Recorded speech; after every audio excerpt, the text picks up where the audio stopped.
Chinese balloon had tools to collect communication signals, U.S. says. Here's a summary of the article.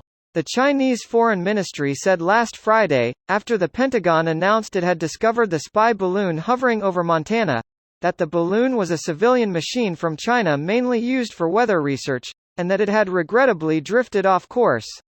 The presence of the balloon in the United States last week ignited a diplomatic crisis and prompted Secretary of State Antony J. Blinken to cancel a weekend trip to Beijing, where he had been expected to meet President Xi Jinping of China.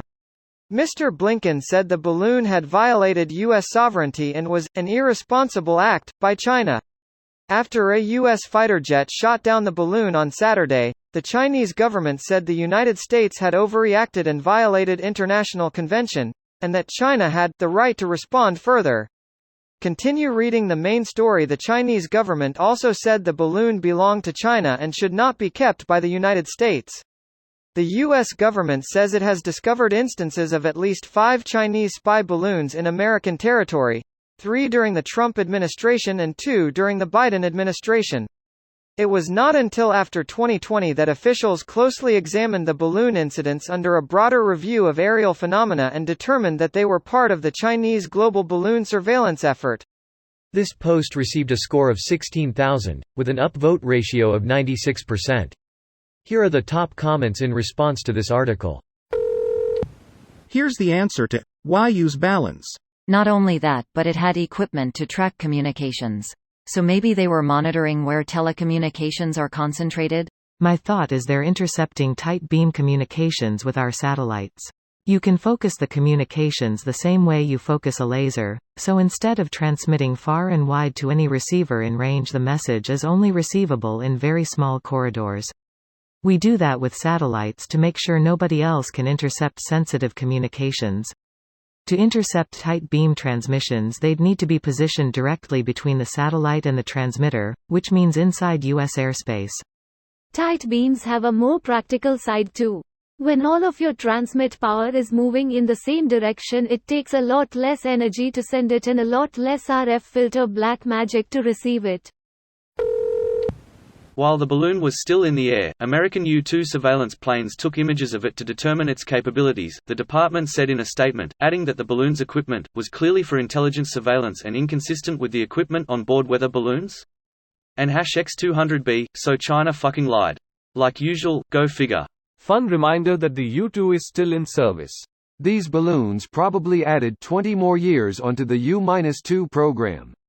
NASA still flies them. So does the Air Force, in the form of the U-2S. I used to work at Redacted, and within like a day of Qasem Soleimani's assassination 4 U-2s and some KC-135s showed up and took off within a day of arrival. Also the NASA UR-2 hung out at our place for like a month and a half for storm chasing. Pretty sick experience. I absolutely love Redacted. They have great benefits and a stellar cafeteria. Best meatloaf I've ever had. You got to try it while covered in Redacted sauce. Wow, inspired. The hot new game for adults this summer is Top Secret Recipe. It'll be like Mad Libs, where you can fill in a redacted document recipe card with the ingredient cards in your hand. Hardcore mode is the optional round too. A team can play a challenge card on how ridiculous an ingredient card would be for the redacted recipe card. If the challenge team can reasonably cook the meal, they get something. This is the wildest part of this article. The US government says it has discovered instances of at least 5 Chinese spy balloons in American territory, 3 during the Trump administration and 2 during the Biden administration. The spy balloons observed during the Trump administration were initially classified as unidentified aerial phenomena, US officials said. It was not until after 2020 that officials closely examined the balloon incidents under a broader review of aerial phenomena and determined that they were part of the Chinese global balloon surveillance effort. Had UFO, UAP whistleblowers not come forward about the issue back in 2017, the military and IC communities likely would have not realized this was even happening because of stigma and lack of reporting mechanisms. This video was automatically created by Reddit to speech. The article and comments in this video were selected from Reddit according to their upvotes, and any paraphrasing was performed by smmry.com, without any human intervention.